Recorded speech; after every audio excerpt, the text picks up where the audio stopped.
Bonjour les élèves, j'espère que vous allez très bien. Aujourd'hui, on va commencer une nouvelle série de leçons. Cette série s'appelle Fais attention. Cette série est destinée à vous pour vous aider à éviter les pièges pendant votre rédaction.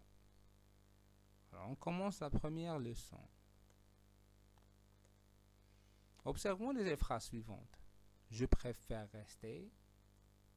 Je préfère rester. Alors, les deux phrases ont la même structure concernant les verbes. Verbe 1, verbe 2. Je préfère rester. Verbe 1, le deuxième verbe, le voilà. Sauf que dans la première phrase, on a ER à la fin pour ce verbe. Et pour la deuxième phrase, on a mis E accent. Alors, le premier verbe, c'est le verbe préféré au présent. Voilà le sujet, je. Et voilà le deuxième verbe qui complète le premier verbe.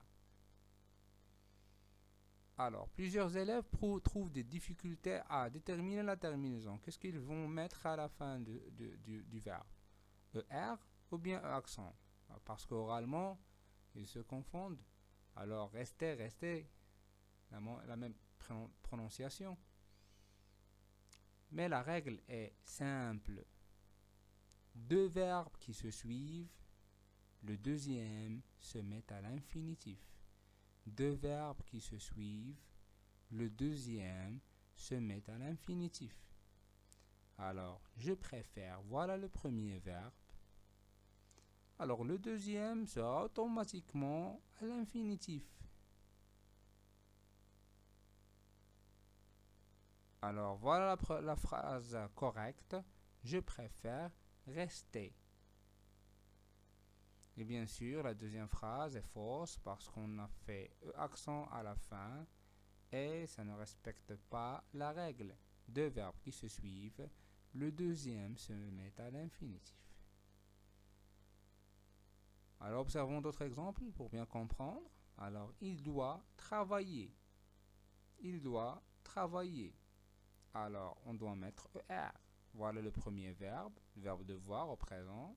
Travailler, le deuxième verbe. Il est automatiquement à l'infinitif.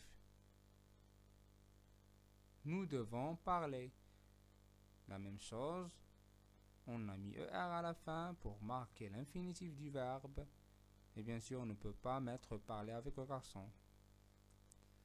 Elle veut voyager. La même chose, l'infinitif pour le deuxième verbe.